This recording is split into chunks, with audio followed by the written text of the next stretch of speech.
Hi everyone, I'm Andrew Warner. I'm the founder of Mixergy.com, home of the ambitious upstart.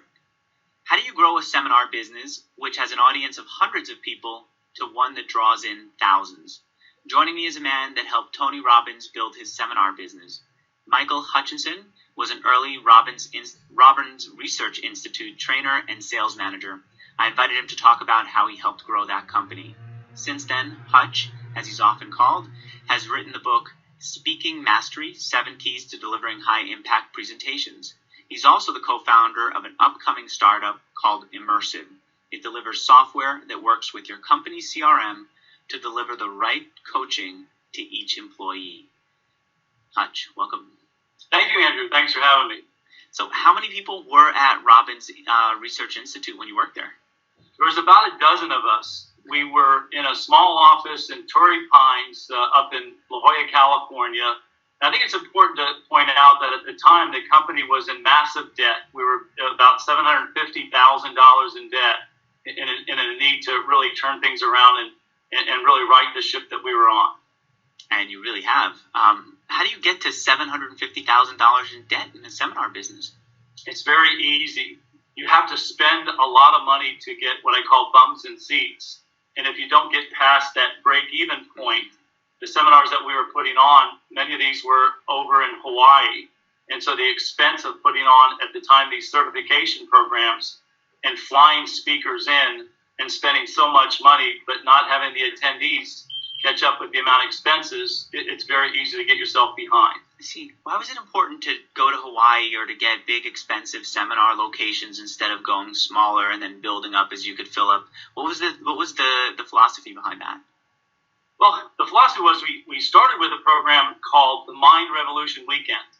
And that was actually one of the transformations that I suggested that Robbins make was the audience that we had, while great people, loving people, couldn't replicate the message that Tony wanted to get out. And I suggested that we go from a weekend program called Mind Revolution into a one-day sales and business program, so that by going in and approaching the business community, that we could make an impact and create a larger number of attendees into the program. So the idea was, in the beginning, before I got there, was Tony did this Mind Revolution seminar, a 3-day weekend program, which included the very famous Firewalk experience.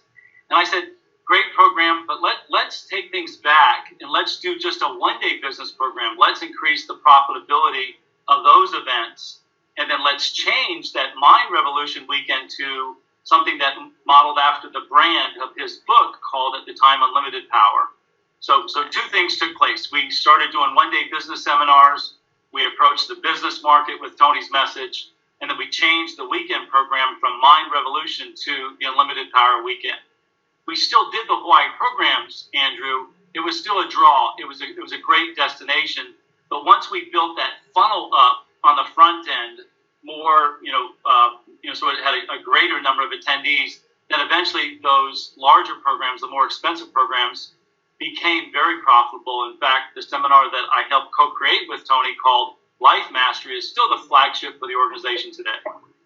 Okay, I want to understand how you guys grew it, and then go out and then move on to talk about what you've done since then, the companies you've been involved with, the book you wrote. But let's give people a sneak preview. Where was the business at the time that you left? How big was it, I mean?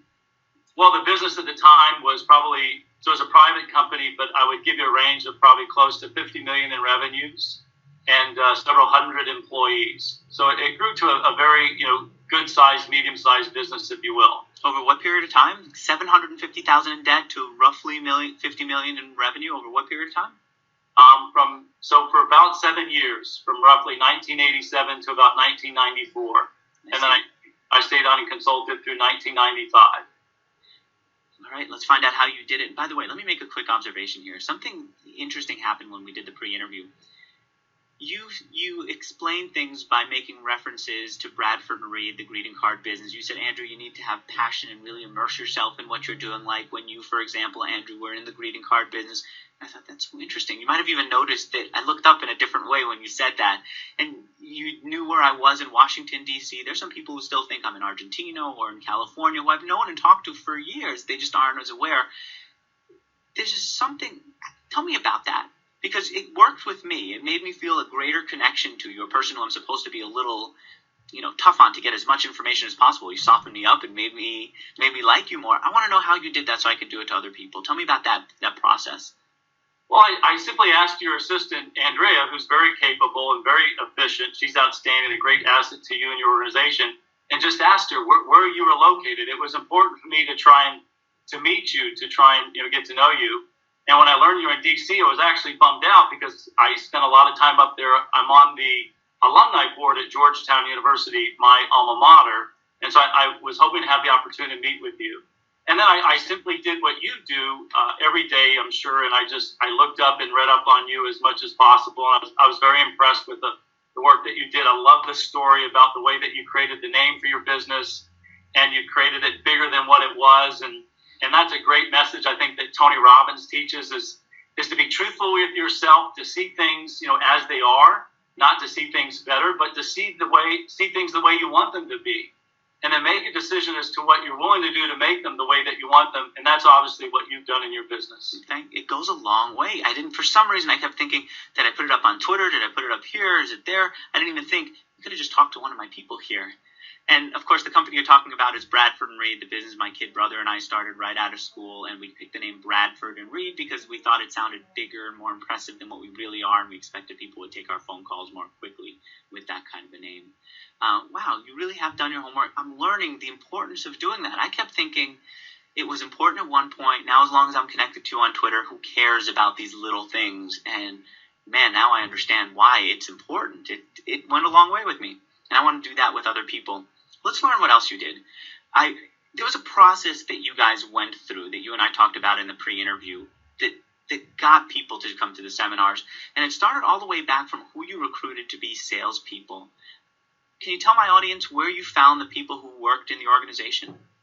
Absolutely. So the first thing I think is important to point out is that I was very, very blessed and very fortunate to have 7-8 years with Tony Robbins. Just a phenomenal speaker, a gentleman committed to his craft. I would say he's probably the best speaker that I've had the fortune of meeting. I've met with lots and lots of speakers over the last many years. And kind of a neat, aside is Tony is so passionate and committed about what he's doing. I often share, something about him that very many people know is that in 7+ years with him, Andrew, I only saw the guy yawn one time. One time did I see him yawn, and I had been with him where he had not slept for a couple days and came out on stage and spoke and still delivered an excellent presentation. And so I think it's important to give credit where credit is due, and we're very fortunate and lucky to work with Tony. And the type of people that we attracted were people that wanted to take themselves or perhaps their families to the next level, and they had received value from Tony's program and then made application to come on board and work with us.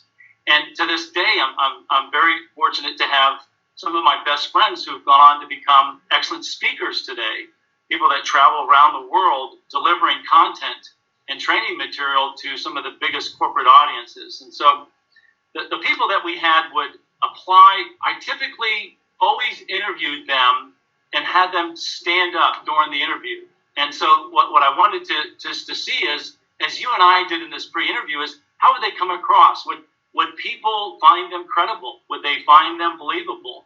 Did they have an authentic story to tell? Could they build that trust? Could they build that rapport with people in a very short period of time? Because that's what we were trying to do with Tony's seminars, was to give just a snippet, Andrew, just a short form snacklet, if you will, of what having gone to Tony's full day program would be like. And if we could come in and we could teach a skill and leave value and give something that was contextual to their workday and something that was relevant to them making a result that could help them to either increase their income, become more productive, then that person typically signed up for a seminar. So so just to recap, we brought in people that were typically graduates of our program. And by the way, I'm sorry, go ahead. And I just don't want you to go too far in the future because I've got an hour to kill here, and I want to make sure that we go into depth into your message throughout the hour. Okay. I shouldn't keep saying I've got an hour to kill. I've got an hour to develop this concept and to develop your process and to explain it. So, in fact, let's stay with just that first step that you were trying to sum up before I rudely interrupted. you took people who already had gone through the program, and I understand the importance of that because they're passionate, they understand the product, they're part of the team. How do you take someone from the audience, though, and make them into a salesperson? Do you start, or make them into an employee of any kind? Do you start offering help wanted? Do you have help wanted signs at the event? Do you start handing out job applications with people's graduation certificates? So a lot of it was referral and word of mouth. I was recruited into the business by my very best friend and dear friend, Tom McCarthy, who's a terrific speaker today. Mm-hmm. Tom teaches, clients such as Cisco around the world in the areas of corporate development and leadership. And Tom recruited me. And there was just Tom and I in the very beginning. And I'll never forget, he and I went to Dallas, Texas. We were staying in the Hilton Hotel off LBJ Freeway, and we were fighting over the phone to be able to make outbound telephone calls to try and schedule meetings for us to get in front of a decision maker to have us come in and speak. So the first people that we brought on board were through referrals, and then we developed a referral system. And then, yes, we expanded it. We put some job wanted ads online, and people came to us that way. But for the most part, people would just come to us to the seminar and ask at the back of the room, who would I need to speak to about coming on board? And they would be referred to me, and then I would typically follow up and schedule an interview. I see. Was it all commission-based, or was there a salary too at that point? At that time, in the early days, everybody was on a draw. Everybody was on a draw with the expenses being paid. We typically provided for apartments. We flew people in. We provided them with phones. Because we were a startup, we bootlegged. We did trades, Andrew, for everything. We traded for apartments. We traded for rental cars. We traded for cell phones. We traded for print advertising. You give us print ads, and we'll train your people. You give us a car rental, we'll train your people. That's the process. Absolutely. In the beginning, because we didn't have much money to spend, everything was on a barter system. And our guys were really good at working out trades for not only everything I mentioned, but for health clubs. You name it, we traded for it. I love sales, and I love salespeople. So one thing you told me before the interview was you talked to sales departments. Tell my audience about that process. Well, remember the book Outliers by Malcolm Gladwell? Yep. And so the message of that book was what? That people got to a point of prominence by typically investing or immersing themselves in their craft for at least 10,000 hours. Yep. And that's what our reps did. They went out and they just knocked on doors.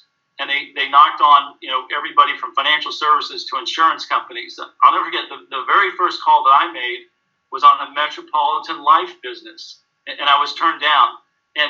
But through persistence, I was able to get in front of this group eventually. And so they knocked on all the doors of people that had a sales force. You mean literally taking an office building, like maybe the MetLife building in New York, and going up and down the floors, knocking on doors, seeing if there's an opportunity to talk?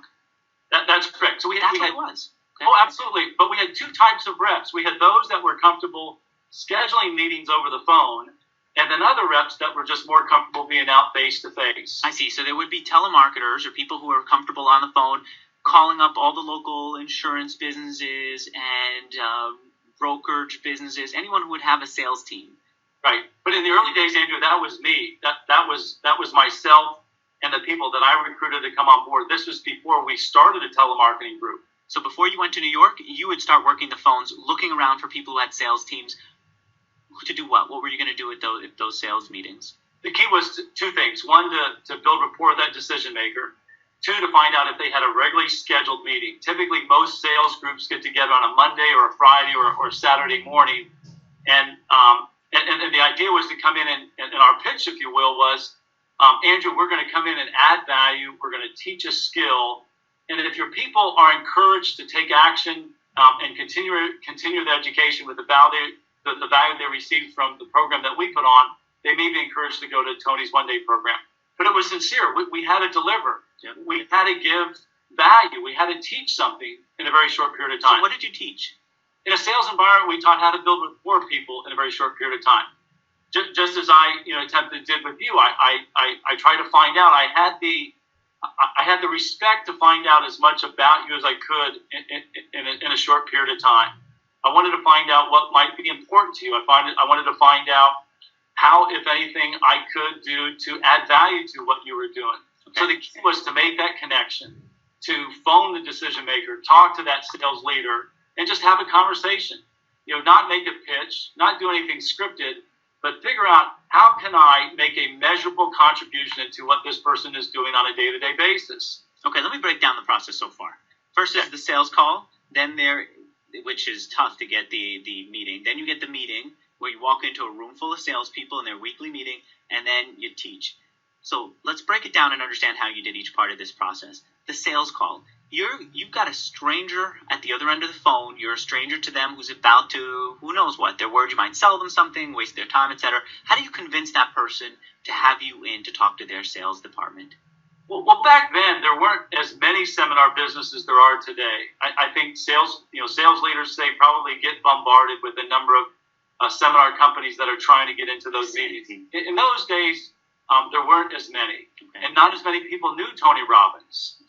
In fact, I joked with you in the pre-call, and I said, gosh, if I had $1 for everybody that said Tony who, both he and I would be very wealthy today. But the idea was to come in and with sincerity, find out what were some of the issues, what were some of the problems, and if I could come in and share a skill that could help you to solve that problem, then there was rapport that took place. So the call would take place. I build that bonding, I build that rapport with somebody over the phone, and I was just trying to schedule that time that they regularly meet. And then I would also schedule what we called a boss talk. So if the meeting was Friday morning at 9 o'clock, then I would come in at 8 o'clock. And I'd usually bring maybe, coffee, or I'd bring muffins, or I'd bring donuts, or, anything that would separate me from all the other people that were coming in to see that sales leader for that particular week. And I'd just sit down with them and I'd just find out what's working, what's not working. What are your top reps doing? Tony taught what I thought was invaluable, which is this whole idea of modeling. And I know something about you as well in the work in the book that you read with Think and Grow Rich. And Think and Grow Rich is just about modeling, finding out what the great industrialists did in their time. Who are the top entrepreneurs? Who are the top chiefs of industry? And what did they do specifically to build their business? And we would ask questions along those lines of the sales leaders that we met. What were the beliefs as to what it took to succeed in their line of business? And we try to model those belief systems. And then we try to find out what strategies of the top producers, those reps that were excelling, they were achieving quota consistently, what were they doing day to day specifically that enabled them to be the top producer in the office? We wanted to find out what could we model, what could we duplicate, and what could we share with the office. And then we just found out what was the energy, what was the effort that they put into it to create that result. And the whole idea of modeling, Andrew, is not that you become somebody else, but you find out what are the beliefs, what's the strategy. If you said to me, Michael, I can create the best chocolate cake, and I would say, then I just need to find out the recipe. And in particular, I just need to understand the syntax, the order in which you put those ingredients. And that's what we did when we sat down with the sales leaders. We attempted to model. We attempted to find out in a short period of time what made that sales leader tick and what made those top producers tick, and how could we duplicate that and sprinkle that dust over the rest of the office so that everybody could have outstanding results. And in the time that you were there to sell, you got to interview the salespeople who were doing well and pull their best ideas and then teach it in a course? In a short not a short course, I guess it would be in a sales meeting? No, we would interview the sales leader in advance. Mm-hmm. We would find all that out in this pre-boss, this pre-talk conversation, typically about a half hour to an hour before the regularly scheduled meeting. And then when we got up in front of the group, then we shared some of what we found. I see. During that particular interview. Yeah. Okay. And so that science, if you will, thank you for taking the time to script that out. That's that was the secret sauce, that made it all work, was to come in and find out what made the sales leader tick, how important was psychology to him or her, and to attempt to replicate that for the rest of the office. So the next thing I'm wondering is, how do you win over an audience of salespeople? I remember I volunteered to teach Dale Carnegie when after Bradford and Reed. I went in, and there was this room full of people who signed up to take Dale Carnegie's 12-week course. Their company was paying for it. They actually get even college credits for taking Dale Carnegie's course. And they had every reason to be there and no reason not to like it. And still, the instructor had to win them over, show them that he really could change their lives. And that first session that he spent with them was all about proving himself to them by showing them some results that they could use tomorrow morning. That was a whole skill unto itself that he kept working on. What about you? How did you do that? How do you win them over and give them something that makes them feel like, yeah, later in the day and tomorrow I'm going to be able to see results because of what Hutch taught me? Sure. I would say in the beginning, Andrew, I was very shy, very introverted. When I graduated from Georgetown University, I went to work for Ross Perot's Electronic Data Systems. And I started out as a corporate recruiter. I wasn't actually in sales. I didn't have a technical background. And so for me, it was this whole idea of just getting out there, of, putting myself in a place of fear, putting myself in a place of pain. The idea of knocking on doors and going out and speaking with strangers and getting up in front of groups of people to make a presentation, it scared me tremendously. I still get those jitters today. But yet that was the win. That was the win that I sought to accomplish. And so I did it just by massive failure. I did it by making lots of mistakes. But I think when you're in front of people will understand your sincerity. I think people will detect that. They'll understand and make a decision about your authenticity in a very short period of time. And so I think that's very important. So if that sense of confidence comes out when you meet somebody for the very first time, then I think that's very effective. And then also, you've got to be authentic in the value that you want to deliver. And the Dale Carnegie is probably one of the best courses in the world.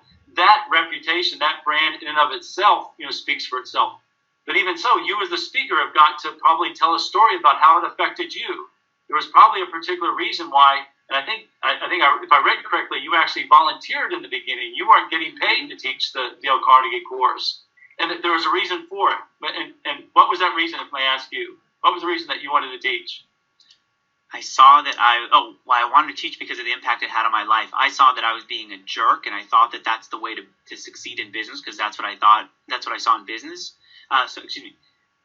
I was living the role models that movies show me for how business people are, which is rude and pushy and demanding, and that didn't work for me when I was in business. The first job that I got at Bear Stearns showed me how much that failed. And I said, I need to turn myself around. I picked up the book, How to Win Friends and Influence People by Dale Carnegie. I read it. I actually saw results immediately. Everything changed because it showed me how other people were thinking. And I said, I've got to take the course, which I did. And when I had free time, I went back and I volunteered to teach it to other people, to share that with them. Yeah, absolutely. So the idea was, the way that I understood that you said, was much like the people that came through the Robbins program, is that people created a result. They made transformation in their lives. They were inspired to take more of this material on. And I think there's a great saying that to teach is to know. And so obviously you absorbed it to the point that you wanted to share it with others. And so that's the way many people came to our programs as well. Oh, I see. So what you're saying is one of the things that you do is you tell the story of how it changed your life. And if other people can see what you used to be and where you are now as a result of this training, they're much more likely to be open to it. Sure, absolutely. Okay. What else do you do in order to win people over, especially the skeptics? Well, I just think you need to be who you are, right? I think my guess would be you're attempting to be a hard ass or a badass was not who you were. And so that comes back to a very important part of what I wrote about in my book called Speaking Mastery. And that is, you got to get clear as to what your personal best identity is. What is your identity? What is your identity as a speaker? What is your identity as an interviewer? And so for me, that identity is something that you aspire to. Again, who do you see? Who do you see when you think of the best interviewers? Who do you see when you think of the best speakers in the world? And for me, my references were a handful. I was first asked to speak for my church when I was in fifth grade, and I actually got up to read. And so I think about that reference that I have in my life. I mentioned to you in the pre-interview my father. My father was a military officer. My dad, like me, was very, very quiet, very introverted. If if I were to sit down next to my father, and if I didn't initiate conversation, Andrew, nothing would be said. But what's interesting, though, is when my father got up to speak in front of others, when my father, for example, spoke at his change of command ceremonies as a military officer, as a pilot, my dad totally transformed. He changed, and it was something that I never knew before. And so that for me became a reference point, a very strong reference point for my own identity. And then when I was working for Ross Perot's Electronic Data Systems, I happened to work for a guy by the name of Paul Chaperone. And if you remember the book Wings of Eagles, Paul was actually one of the guys that was taken hostage in Iran, in Tehran, and Ross Perot went over and actually rescued him, pulled him out. And I met Paul. And in meeting Paul, he was probably the sharpest CEO that I've ever worked for. And confidence just oozed from every pore in his body. And when he had a conversation with you and he looked at you, Andrew, that there was nobody else in the room. And so that became a very strong reference in terms of my identity. I see. And I've also had the good fortune, as I mentioned, of meeting lots of speakers and meeting, for example, President Clinton. Clinton was much like Paul Chaperone. When you met President Clinton, there was nobody else in that room that mattered. He looked you right in the eyes. And in fact, I met him in a receiving line. And even as he was moving to talk to somebody else, he still kept his eyes on me the entire time. And that made an impressionable moment. So that whole idea of your personal best identity is something I think that is very important in terms of coming across to be an outstanding speaker and to influence people from the front of the room. Right. I'm writing down questions to come back and ask you in a moment when I'll turn my attention to how to speak better, especially some of the mistakes that I've made here in the way I present to myself. I'd love to get your input on how I could fix that and how people in my audience who ever experience it could fix it too. But there are a couple of more notes here about your previous experience selling seminars. One of them that I wanted to ask you about was the Rotary Club. You were telling me how clubs like the Rotary Club helped spread the word. Can you tell my audience? Well, so again, we would just knock on doors, Andrew. And in the early days, we would go to anybody that had an audience just to hone our skills. We would go and knock on, civic organizations, Kiwanis International, Rotary clubs, network marketing meetings, tip meetings. Anybody that had more than 2 people, we would volunteer to come out and give a presentation. And at that point, it was quantity over quality, because our belief system was that with quantity, that quality was going to take place. What do you mean by that? Well, just this whole idea of immersion, to become a master, to take yourself from one level to the next. You've got to put the time in. You've got to practice. You've got to conduct the interviews. You've got to put yourself out there. And again, I often ask people, would you rather have quantity or would you rather have quality? And for me, the answer was always quantity, because my belief was the more that I did, the more that I spoke, the more interviews that I conducted, the better that I was going to be.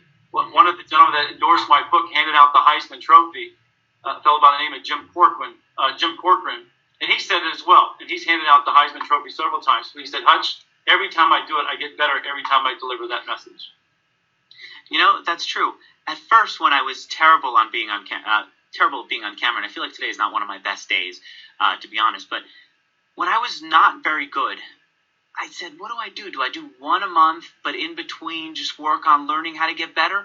Or should I just focus on every day for that month, doing another and another and another? And I realized if I just kept doing it over and over again, a lot of the insecurity that I have in my head would just drop, and I'd naturally get a little bit better. And if I did it over and over again, I'd realize one day what wasn't going right in doing an interview, and then try to fix it the next day, and then maybe get a little better the next day still. And that quantity delivers its own quality. And that's what I found here. And I can understand as a speaker, if you go and speak in front of as many different groups as you can, you naturally will get better. You'll learn, you'll try, you'll test, you'll get results, and keep improving. That's absolutely correct. So just a couple suggestions, if you're open to them, is that clearly there have been times, for example, when I would give a presentation and say, man, I was on. I absolutely delivered. And there are other times when I give a presentation and say, man, I can't believe I just did that, or I can't believe I just said that. And so there are times that, we're at the peak of our game. And I think it's important to identify that, to get real clear as to what that identity is. Andrew, what is the identity that you want to have? What is the legacy? You created Mixergy to create a legacy. You want to create an identity for yourself. And I think it's really important that your audience and in yourself be clear as to who that person is. What is that identity? And what are the references? What are the times that I've conducted outstanding interviews, and try and put yourself back into that place. Okay, and then also circling identity, because now I think that might be the third time that I wrote a note, or was about to write a note to come back and talk to you about it. But let me stick with this for a minute, with these groups. I remember after Bradford Reed, I went and I checked out as many of these groups as possible: the Rotary Club, the Kiwanis Club, the Toastmasters Club, any group of people, like you said, 2 or more. I'd go and just sit in on them, because there was a time when these groups would help businesses like yours by giving them a forum to sell to a large community, would help the community get to know each other. And I felt like there needed to be an online equivalent of that. And so far, there really hasn't been. You can speak to a small interview show, smaller than mine, of maybe 300 people, and have 10 times more people listening to you as you might have had at a Rotary Club, but it won't have a tenth of the impact. You won't have as many sales. You won't have as many people remembering your name the next day. So that doesn't work. How do we take that old world sales platform and duplicate it online, or that old world community and duplicate it online, and allow ourselves to get all the online benefits of scale and growth and simplicity of, you don't have to get up and go to a meeting when it's online? Right. Well, I think that the key thing that I learned in the seminar world was that urgency is what enabled people to make decisions. And so by being in front of people, you create urgency. If there's an impending event, so there was a time for people to make a decision about signing up for that particular event. And it was always, urgency and scarcity. Urgency, that needed to come across. And so I think whatever venue, whatever medium, whether it's, online or offline, those two, powerful, methodologies of creating influence, of urgency and scarcity, have to be present. But you're spot on. The need to be able to duplicate that online, I haven't seen it either. Even today, one of my friends, Harv Ecker, who has a seminar business called Peak Potentials, still adopts and uses this old-time, sales methodology of going out and having sales reps go out and meet people. Tony Robbins still does it today. You can't get away from it. But how do you create it online? I haven't seen it to the scale of profitability. Maybe that would be a business that you and I would put our heads together on. And I think that's what we're trying to do also with Immersive. I wonder how we can do it, but I think you've nailed it with those two things, with scarcity and urgency. That I guess it's not so much the platform is there, but if you're on it, if you can find an urgent reason for people to take action right now and a limited opportunity, then they're much more likely to take it. And actually, another thing is we need to have a clear goal with it. Often when I go and I do an interview with someone who has 300 people in their audience, I'm there just to kind of practice and just to give back, because so many people have done interviews here. But I think I need to have a specific goal. What do I want the audience to do afterwards? Maybe it's go to a specific web page, and maybe on that web page there's a limited opportunity that has an expiration date on it, and that could help me gauge whether my interview is going well based on how many people are going to that page and taking whatever action there is. All right, you planted a thought in my head, and I do think that there's room to do something bigger still. I just don't know what that is, but at least I've gotten something actionable out of that. The final piece here that I wrote is just Tony being on infomercials helped you guys out a lot. Oh, it was huge. It was huge. At one point, Tony was on the air every hour, 24 hours a day. And I would always laugh when people would come up to me and say, gosh, I saw Tony's show, and I said, well, you realize that it's a commercial, right? You realize that, we're selling something on that show, and people wouldn't necessarily get that. But no, the direct response, and his partners, Bill Guffey and Greg Ranker at Guffey Ranker Corporation, are creme de la creme, are best in the world, and knocked it out of the park with Personal Power and all the other shows that they've done together. So that was a huge, huge win for us. And I was in a very fortunate position that as a result of that show was the recipient of thousands and thousands of leads that we were able to convert into the seminars. So yeah. And as soon as he was on, it seems he became a celebrity, and people knew you and the brand that you were representing. He knew him and the brand that you were representing, Hutch. Right. And here's a story that your audience may find interesting. The way that the show came about was Tony was a testimonial for a direct response show that Bill and Greg did in the early days called Think and Grow Rich, that Fran Tarkenton, the famed Hall of Fame pro football quarterback for the Minnesota Vikings, hosted. And when they did focus groups as to why people bought, many people said it was because of Tony's testimonial. And so thus the show was put together. They grabbed Tony, they put Fran together as the host, and they created Personal Power. And again, it became one of the more successful direct response, TV shows today. I've got to remember that when someone asks me to do something small, that if a small testimonial like that, if you give it your energy and you do a great job on a testimonial, which is something most of us just throw away, but if you could do a great job on it and have your whole life turn around as a result of it, it shows we need to pay attention to the little things in life and give them more energy and give them more attention and care about the way we do them. You're right. I often say that every time you get up to speak, Andrew, there are two audiences. There's the audience that's in front of you. You are my audience. I'm your audience today. And then there's the viewing audience. But there's also the audience that's behind us. It may be our peers, our colleagues. It may be our friends. And I often speak for the people that are behind me because those are the people that I wouldn't want to disappoint. Mm-hmm. So I think it's important to think about those two audiences every time you get up to speak. You never know who's going to be in your audience. You never know what effect by getting up and opening your mouth it may have. So that brings me then to the second thing I wanted to talk to you about in this interview, which is how to improve our speaking. There are a few times in this interview, I don't know if it's because you're an expert and I'm a little nervous about not living up to what you've seen others do or what you're capable of, or maybe I'm just having an off day, but I call myself rambling in questions instead of just asking clear questions. What do you do when you find yourself in what should be a sentence, when you find yourself communicating something that should be expressed in a sentence, then it goes on to a paragraph, then you see another paragraph and you go, whoa, now I'm confused about what I was supposed to do. How do you fix that? We've all gotten there. Well, absolutely, Andrew, and it happens to me also, so you don't need to apologize about it. I think it's important what you said in the beginning is you have to have a clear outcome. You want to be very clear as to what it is that you want to get across. You want to be concise with the questions that you're asking, and I often say that less is more. The idea of an interview is to get the other person talking. So I just think as quickly as you can get those questions out. What happens when you don't? Even as an interviewee, you might have a simple idea to express, and you catch yourself not expressing it right and getting caught in loops where you're correcting what you said before and going off track. And before you know, you don't even understand what you're saying, and you have to bring it home somehow and clarify it and give people value for the time that they invested listening to your rambling part.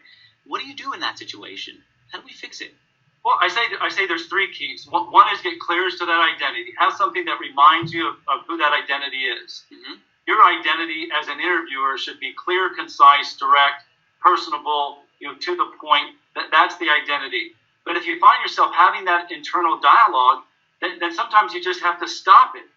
And it may be just as simple as imagining a stop sign in your mind's eye, that third eye that just says, just stop and just relax and breathe and smile and get clear and get yourself back into a centered state where you are confident and relaxed. And it may be just saying something, kind of crazy just to interrupt that thought pattern. It's similar to if you've ever gone to, for example, a bad movie. Ever been to a bad movie before, Andrew? Too many. Yeah, and would you go back? No. So you just have to stop. You've got to stop. You got to scratch the record. You've got to stop that dialogue. That internal conversation that's going on in your head, and it allows you to create that mess up and just stop it. And just a simple thing is just stop or relax or just smile and get yourself back on track. One tactic that I use, and this happened to me over the weekend, I was having a conversation with someone. I found myself getting lost in an answer or part of a conversation. I stopped and I acknowledged it. I said, boy, I think that just became one of the most convoluted things I've said all night. Let me try to clarify it. And then I go into the clarification. Does that come across as weakness when you're doing it on stage or when you're doing it in a conversation with someone that you respect? Absolutely not. Absolutely not. No, I think it makes you real. I think it makes you more authentic, makes you more credible. And I think it's also important that people have to realize that when you're speaking or when you're interviewing, it's not about you, Andrew. It's not about you as a speaker. It's about your guest. It's about your audience.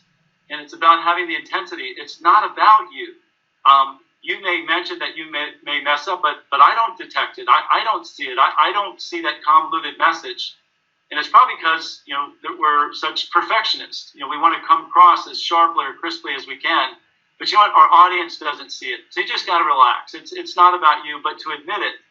and to be vulnerable, to the mistakes that you make, I think make you even more credible than who we are.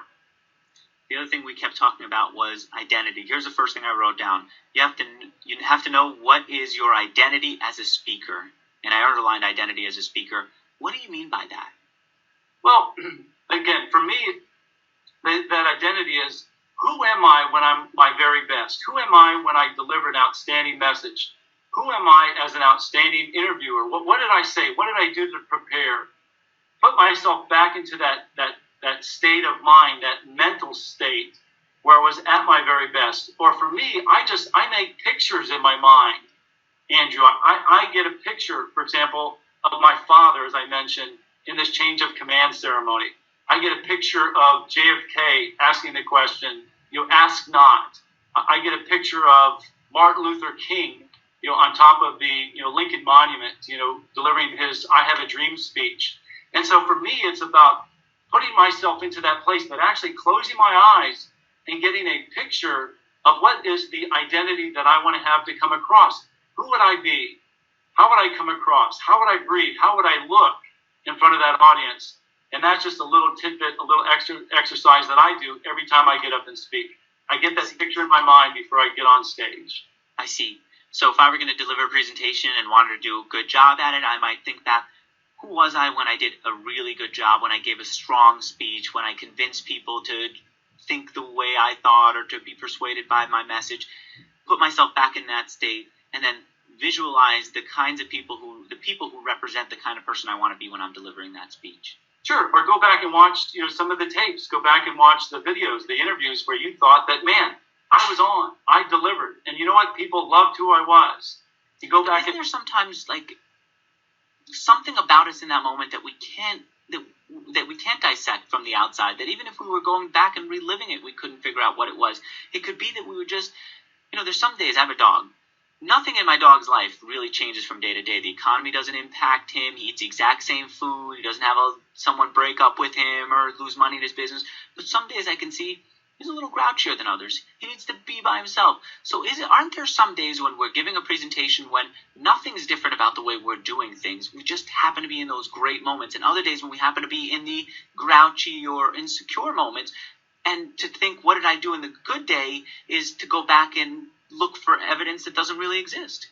Oh, absolutely. But it doesn't prevent us from still preparing.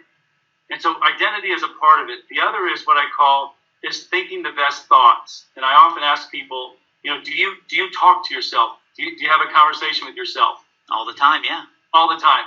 And like me, sometimes you have multiple conversations, which is a real problem. And but the key is to figure out what is that dialogue that I'm having. And so what I've discovered, at least about myself, is that before I get up to speak, I often, just say a small prayer. I just do a quick incantation.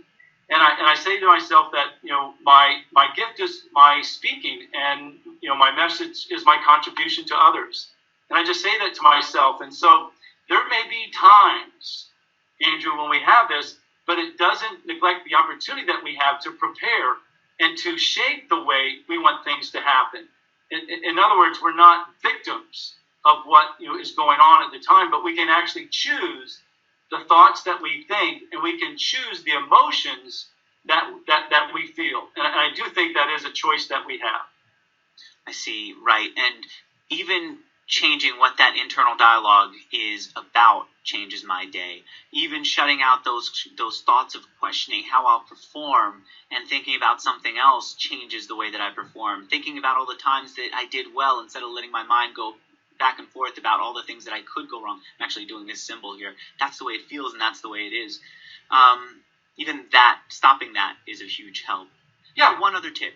Well, the idea of questions. I mean, the idea, you mentioned the dog, but let's give an example of the dog. Somebody could look at a dog and see the dog as warm, loving, cuddly, furry, somebody that I, snuggle up to and hold. And other people could look at a dog and have what? A totally different reference, a totally different representation to themselves. They could think what? They could think fighting. They could think rabies. They could think of, getting having to get a shot. All the vicious things that somebody could associate to this poor little dog. I happen to be like you, and and have very positive associations to dog as a best friend. But the whole idea is that we choose those thoughts. We choose the way that we represent or represent those thoughts and those emotions in our mind. And again, we can choose those and make changes at our will. Right. Well, I've taken up a lot of your time already, including the pre-interview. I want to make sure that, well, first of all, that I thank you, and second, that I give people a way to follow up with you. What's a good way for them to follow up? First, they should get the book. Let me say that so that you don't even have to. I want to recommend the book here. Actually, I haven't gotten the book yet. Look at me now. That's actually, I'm now lost in my own head again. I shouldn't say, as I'm telling people about your book, I haven't gotten the book. I'm trying to be overly honest here. Why don't I leave it to you? Well, I would just say, first of all, I'm honored to have the opportunity to meet with you. You've obviously created outstanding results. And the thing that I admire about you is you built a business with your brother. I built a business called Hutch Brothers with my brother, my younger brother, David, a speaking training business. We wrote this book together called Speaking Mastery, 7 Keys to Delivering High-Impact Presentations. If people will pick that book up, that would be terrific. They can also follow me on Twitter at Michael Hutch. I am building an online training business. That website is Immersive Training, immersivetraining.com. The site's not up. We hope to have a launch here by November 11th, 2011, and then go live with it in the new year. But it's an honor to have this time to meet with you, and I just have enjoyed the time. Thank you. All right. I'm going to thank you. I'm going to go back and re-listen to this interview because I think you've given me a bunch of tips that I now need to be aware of. You know what? It really is a challenge to speak. There's so much benefit to doing it right. You get to connect with people who you never could meet one-on-one. You get to get your message out there and really see impact. But at the same time, it's kind of a frightening experience. Once I say something, I can't take it back. I have to figure out now how to resolve it in real time. It's a real challenge. You've helped me here in this interview. I really appreciate that. I'm looking forward to learning more from you, partially from re-listening to this, partially from checking out your book and from checking out the website. And I appreciate you coming here to do this interview with me. Thank you, Andrew. Keep up the great work. I support the work that you're doing, and I look forward to meeting you personally. I do too. Thank you all for watching, and I hope you guys connect with Hutch. Let me know when you have. Thank you.